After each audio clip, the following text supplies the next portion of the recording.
যুদ্ধবিমান ধ্বংস হলে যেভাবে লাফ দেয় পাইলট।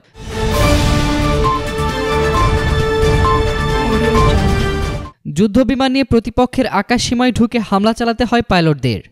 কাজটি প্রচণ্ড ঝুঁকির, কারণ প্রতিপক্ষ সবসময় প্রস্তুত থাকে বিমান তাদের আকাশে প্রবেশের সাথে সাথে সেটিকে ধ্বংস করতে।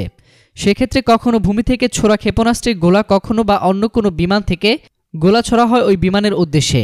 আর গোলার আঘাত লাগলে আর রক্ষা পাওয়ার কোনো উপায় থাকে না বিমানটির। বিমান ধ্বংস হয়ে যাচ্ছে বুঝতে পারলে মাঝ আকাশে বিমান ছেড়ে বের হয়ে যেতে হয় পাইলটকে, ইংরেজিতে যেটিকে বলে এক্সিট। প্রাণ বাঁচানোর তাগিদে তাকে ঝাঁপ দিতে হয় প্যারাশুট নিয়ে। সেটি করতে হয় অন্তত 10 থেকে 30,000 ফুট উচ্চতায়। বিমান ধ্বংস হলে প্রাণ বাঁচানোর এটি একমাত্র পদ্ধতি। পাইলটদের বিষয়টি নিয়ে কঠোর প্রশিক্ষণের মধ্য দিয়ে যেতে হয়। এই প্রক্রিয়াটি অবশ্য অতটা সহজও নয়। যুদ্ধবিমান চলে প্রচণ্ড গতিতে, আবার সেটি ধ্বংস হলে নিচে পড়তে থাকে অনেক গতিতে। তাই এমন অবস্থায় বিমান থেকে বের হয়ে যাওয়া সহজ নয়।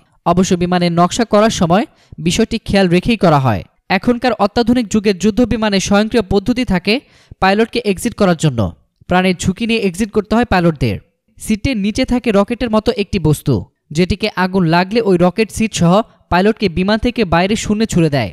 রকেটের একটি অংশে আগুন ধরলে সেটি চালু হয়। এই জন্য শুধুমাত্র একটি সুইচ চাপতে হয় পাইলটকে।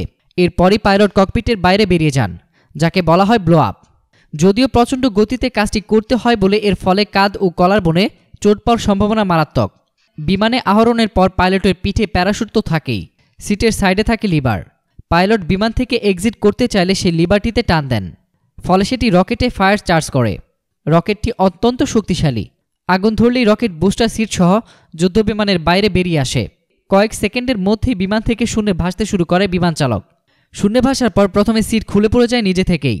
পাইলট মুক্ত হয়ে যান শূন্যে। ওই অবস্থায় ভাসতে ভাসতেই আরও কিছুটা নিচে নামেন, কারণ 14,000 ফুটের ওপরে প্যারাশুটের কাজ করতে সমস্যা হয়। উচ্চতা আন্দাজ করে একটি দড়ির মতো অংশ টেনে ক্যানোপিটা বের করতে হয়। খুলে যায় প্যারাশুট, তবে এতে শিরদাঁড়ায় চোট লাগার আশঙ্কা থাকে। সুইনবার্ন বিশ্ববিদ্যালয়ের অধ্যাপক, বিমান চালক ও অস্ট্রেলীয় বাহিনীর চিকিৎসক নিউম্যান বলেন, এটি escape mechanism of last resort. অত্যাধুনিক ইজেকশন সিটে একটি ইজেকশন গান থাকে। শুধু সিটের হ্যান্ডেল তুললেই এটি চালু হয়ে যায়। সিট সহ পাইলট বিমানের বাইরে বেরিয়ে আসেন। সিটের নিচে যে রকেটের মতো একটি যন্ত্র থাকে তাকে সলিড রকেটের জ্বালানি থাকে। মাত্র 0.2 সেকেন্ডে জ্বলে এটি। এই রকেটের শক্তি তোরে বাতাসে প্রায় 100 ফুটের মতো উড়ে যায় সিটটি। মোটামুটি 10,000 ফুট উচ্চতায় কাজ করে প্যারাশুট। চেয়ারে হাতল টানা থেকে প্যারাশুট খোলা পর্যন্ত সময় লাগে মাত্র 3 সেকেন্ড। উচ্চতা যদি 20 থেকে 30,000 ফুট হয়, তাহলে প্যারাশুট তখনই নাও খুলতে পারেন চালক। ওই উচ্চতায় অক্সিজেনের অভাব যেন না হয়, সেজন্য সিটের নিচে থাকে ছোট অক্সিজেনের বোতল। প্যারাশুট খুলে গেলেই সিটটি নিজে থেকেই পড়ে যায়, তার আগে নয়। আরও শক্তপোক্তভাবে মাটিতে পা রাখতে পারেন পাইলট। অবশ্য ল্যান্ডিংয়ের ক্ষেত্রেও আছে অনেক ঝুঁকি। সিট এক্সিট করার সময় অভিকর্ষণীয় বল সাধারণের তুলনায় প্রায় 14 থেকে 16 গুণ বেশি থাকে। গতি থাকে মারাত্মক। প্যারাশুট বিস্ফোরণের সম্ভাবনাও থাকে। শরীরে বড় চোটের সম্ভাবনাও থাকে। কাঁধে চোট পাওয়ার সম্ভাবনাই থাকে বেশি, কারণ এক্সিটের সময় মাথা ঠেকে যেতে পারে বুকের মধ্যে। তাছাড়া পাইলটের মুখে মাস্ক ও মাথায় হেলমেটও থাকে, যার ওজন প্রায় 7 কেজি। মহাকর্ষণীয় বল মারাত্মক হওয়ায় গতি আরও বেড়ে যায়, ফলে মাথা ওপর নিচ হতে থাকে বারবার। এর ফলে পা ভাঙারও সম্ভাবনা থাকে। তবুও প্রাণ বাঁচানোর চেয়ে তো বড় কিছু নয়, তাই এই কাজগুলো করতে হয় পাইলটদের। এই বিষয়টি তাদের প্রশিক্ষণেরই অংশ। এতক্ষণ ফ্রিকি নিউজের সঙ্গে থাকার জন্য আপনাদের সবাইকে ধন্যবাদ।